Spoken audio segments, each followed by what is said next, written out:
actually had just gotten an MRI right before I got pregnant, and everything was fine. I actually did an ultrasound at my 20-week anatomy scan for my breast ultrasound as well. Everything was fine. I didn't have anything pop up then. And then about 34 weeks pregnant, I believe, I happened to just feel a lump, and then they biopsied it, found that it was malignant, so got diagnosed with breast cancer about 35 weeks, and then I was induced at 37 weeks to have my son, Emmett. My mom had breast cancer twice. Both of her sisters each had breast cancer. My mom was tested for a genetic mutation called BRCA.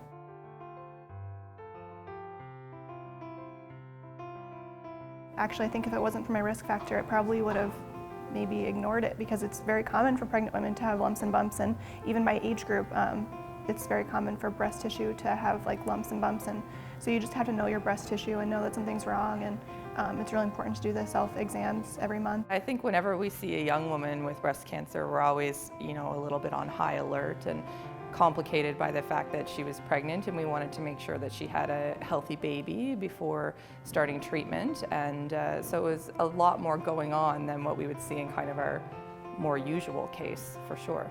After I was induced, I got my port placed when I was in the hospital. A week later, I did my biopsy, my sentinel node biopsy with Dr. Maxwell, and she found out that I didn't have any lymph node involvement, which was really great. So I was diagnosed as stage 2, which is awesome. It just was a much better prognosis and means no radiation for myself. And so I did that a week postpartum, and then a week after that, so 2 weeks postpartum, I started my chemotherapy.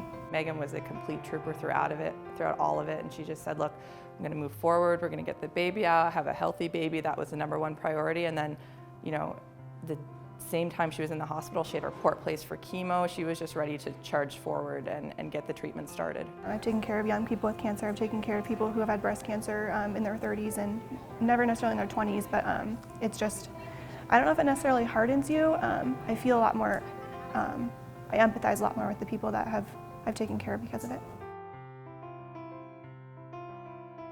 Interesting that I can actually ask her, like, is this chemotherapy stuff normal? Did you go through this too? And so, in both ways, it's kind of been really nice having her. After being a mom, it really shows me how strong she is and how much I appreciate her. Right now, she's kind of checked all the boxes and done all of the right things, and I have no doubt that she'll continue to be really careful and aware of her own health. I don't know if I make the best patient. I found that out. So whenever I was in labor and delivery, you probably have to ask my nurses in labor and delivery and also in recovery and pre-op what kind of a patient I was. I think I actually pulled out my IV myself whenever I was in recovery so I could get out of there and get home. She did take out her own IV in recovery. She was ready to go, but she did great. She's been fantastic. It's been absolutely amazing. I actually look forward to seeing my doctors and nurses. They all greet you with smiles. They all know you. When I come back to the hospital, they're my friends that are taking care of me, so sorry. Even though you don't have any cancer history or don't have any breast cancer history in your family, it could still happen to anybody. So I just want people to do their self-checks, and a lot of people in my family have actually found their cancer by doing a self-exam and not from the mammograms and screening. So both of them are very important.